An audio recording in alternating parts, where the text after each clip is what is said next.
একদিন আমরা আল্লাহ রাসূল সাল্লাল্লাহু আলাইহি ওয়াসাল্লামের মজলিসে বসা ছিলাম।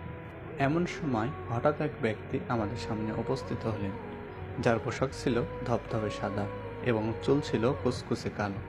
তার মধ্যে ভ্রমণের কোনো লক্ষণ দেখা যাচ্ছিল না এবং আমাদের কেউ তাকে চিনিও না। তিনি এসে নবীজি সাল্লাল্লাহু আলাইহি সাল্লামের একদম কাছে বসলেন, নিজের হাঁটু নবীজির হাঁটুর সাথে মেলালেন, দুই হাত নিজের উপর রেখে বললেন, হে মোহাম্মদ, আমাকে ইসলাম সম্পর্কে বলুন।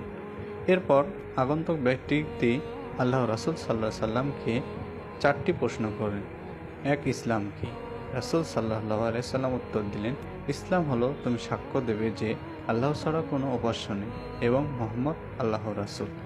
সালাম কায়েম করবে, যাকাত আদায় করবে, রমজান মাসে রোজা রাখবে এবং সামর্থ্য থাকলে আল্লাহর ঘর হজ পালন করবে।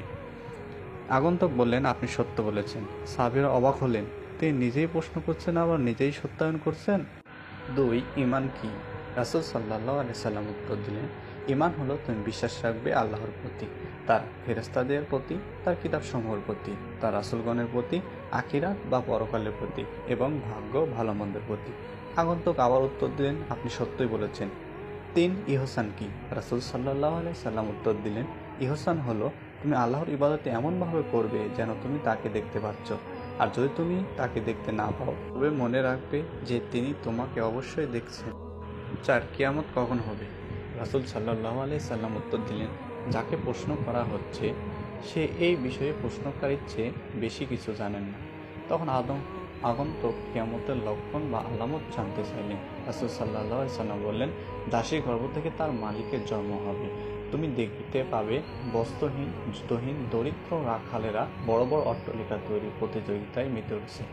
এরপর ওই ব্যক্তি চলে গেলেন। কিছুক্ষণ পর রাসূল সাল্লাল্লাহু আলাইহি সাল্লাম ওমর রাদিয়াল্লাহু আনহুকে জিজ্ঞেস করলেন, ওমর, তুমি কি জানো প্রশ্নকারী কে ছিলেন? ওমর রাদিয়াল্লাহু আনহু বললেন, আল্লাহ ও তার রাসূলই ভালো জানেন। রাসূল সাল্লাল্লাহু আলাইহি ওয়াসাল্লাম উত্তর দিলেন, তিনি ছিলেন জিবরাইল আলাইহিস সালাম। তিনি তোমাদেরকে তোমাদের দ্বীনের ধর্ম শেখাতে এসেছিলেন।